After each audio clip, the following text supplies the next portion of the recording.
Benarkah untuk menjadi pebisnis yang sukses, kita harus kuliah S2 MBA yang super mahal? Jika benar, mengapa hasil survei WorldX menunjukkan hanya 13% dari bilioner dunia yang memiliki gelar MBA? Di video ini, kita akan membahas buku The Personal MBA karya Josh Kaufman. Buku ini tentang cara menjadi pebisnis profesional dengan kemampuan seperti MBA tanpa harus melalui pendidikan dengan biaya tinggi. Halo semua, nama saya Asri. Selamat datang di channel Inspirasi Buku. Kami akan merangkum intisari buku-buku non-fiksi terpopuler agar kalian yang tidak punya waktu atau dana untuk membaca tetap bisa mendapat pelajaran terbaik untuk diterapkan dalam kehidupan. Seperti kata Scott Belsky, ini bukan tentang ide, ini tentang mewujudkan ide. Yuk kita mulai. Kita tidak bisa pungkiri bahwa kebanyakan pebisnis sukses memiliki gelar MBA. Padahal pendidikan MBA yang berbiaya mahal itu belum tentu bisa mengembalikan modal bisnis yang akan kamu jalankan. Para peneliti dari Stanford University dan University of Washington melakukan penelitian selama 40 tahun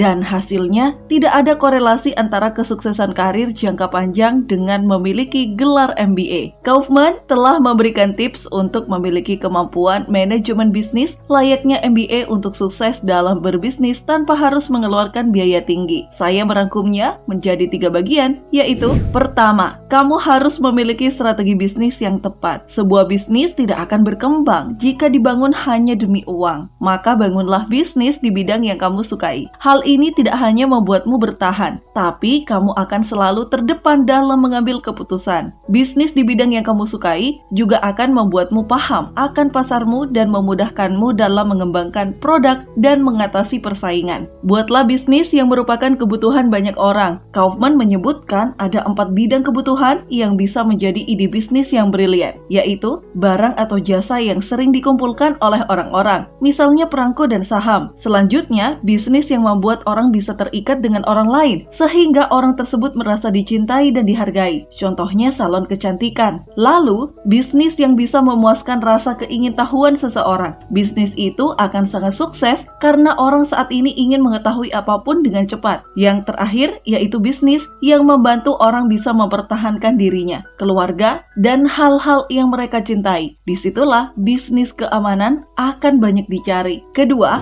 jalankan bisnismu dengan cara yang berbeda dari kebanyakan pesaingmu. Bangunlah pemasaran bisnismu menjadi spesial untuk konsumenmu. Biasanya konsumen akan tertarik untuk menjadi pelanggan jika pelayanannya spesial untuk masing-masing konsumen. Lakukanlah promosi bisnismu dengan spesial. Misalnya, kamu memberikan voucher khusus atas nama calon konsumenmu. Itu akan sangat efektif. Kemudian, produkmu harus bisa membuat konsumenmu berpengaruh bagi sekitarnya. Misalnya, seorang wanita membeli lipstik tidak hanya karena suka warnanya, tapi juga ingin kehadirannya dinantikan banyak orang. Lalu, kumpulkan testimoni bisnismu supaya lebih meyakinkan calon konsumen lain. Perhatikan resiko hutang modal. Banyak profesional MBA yang menyarankan peminjaman modal untuk mengembangkan bisnis. Bayangkan, jika kamu butuh 10 juta untuk membangun bisnis, tapi kamu hanya memiliki 2 juta saja. Peminjaman modal itu akan membantu untuk 5 kali lipat. Namun, jika salah perhitungan akan membuatmu rugi 5 kali lipat juga. Untuk itu, kamu perlu melihat kondisi pasar dan perekonomian terkini ketika akan memutuskan untuk meminjam modal. Tingkatkan penjualan dengan menghilangkan keraguan konsumen. Kebanyakan konsumen ragu untuk membeli produk kita karena takut membuat pilihan buruk. Misalnya terlalu mahal atau takut tidak berguna. Untuk itu, kamu bisa meyakinkan calon konsumen dengan memberikannya keyakinan. Misalnya, produkmu adalah kasur. Kamu memberikannya kesempatan untuk menggunakan kasur tersebut selama 1 kali 24 jam. Hal ini bisa membuat konsumen yang enggan membeli bisa jadi pelanggan yang loyal. Ketiga, jadilah eksekutor bisnis yang siap dengan segala tantangan. Hal yang paling dasar dari seorang pemimpin bisnis yaitu kemampuan komunikasi. Jadilah pemimpin dengan kemampuan komunikasi yang baik. Banyak pemimpin bisnis memiliki rencana yang brilian, tapi tidak banyak yang mampu mampu mewujudkannya. Hal itu karena tidak semua pemimpin bisnis bisa berkomunikasi dengan baik. Cara untuk meningkatkan kemampuan komunikasimu yaitu dengan berhenti merendahkan orang lain.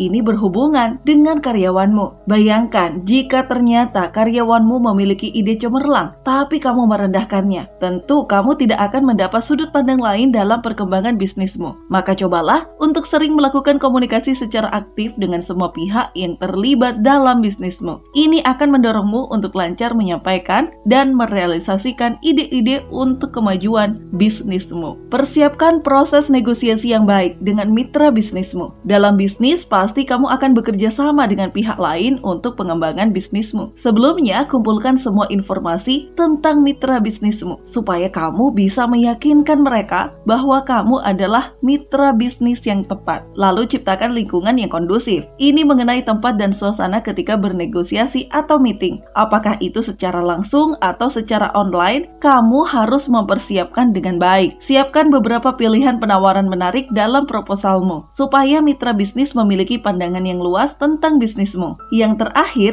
antisipasi kemungkinan buruk seperti penolakan atau keberatan dari mitra bisnis, dan siapkan argumen-argumen yang mampu meyakinkannya. Lalu batasi aktivitasmu untuk menjaga kesehatan tubuhmu. Seperti yang sudah saya jelaskan sebelumnya, menjadi produktif bukan berarti multitasking. Semua strategi yang sudah disebutkan akan sia-sia jika kamu selalu memforsir tubuh dan pikiranmu. Jangan melakukan banyak pekerjaan dalam waktu sekaligus. Jika belum selesai, jangan tambahkan waktu di luar jam kerjamu. Selesaikan dan maksimalkan itu esok hari atau di jam produktifmu. Selalu konsumsi makanan yang bergizi untuk memenuhi energimu. Kelola stresmu dengan kegiatan-kegiatan yang kamu sukai dan bermanfaat seperti membaca buku, bercengkrama bersama keluarga, atau sekedar melakukan hobi memasakmu. Yang terakhir, selalu sempatkan waktu untuk berolahraga kecil supaya kesehatan mental dan fisikmu terjaga. Saatnya masuk ke kesimpulan dari buku ini. Ketika kamu ingin bisnismu berkembang, produk yang kamu ciptakan harus bisa memenuhi kebutuhan pokok konsumenmu. Dengan berkomunikasi yang cerdik dan percaya diri, kamu dapat meyakinkan konsumen untuk membeli, meyakinkan karyawan untuk bekerja sama, dan meyakinkan mitra bisnis untuk bersepakat bersama. Kamu harus lebih banyak melakukan aksi daripada banyak berbicara. Coba untuk tidak merekrut karyawan yang berkinerja terbaik dalam wawancaramu. Periksa lebih dalam lagi di luar wawancara bagaimana kinerja calon karyawanmu di tempat kerja yang terdahulu.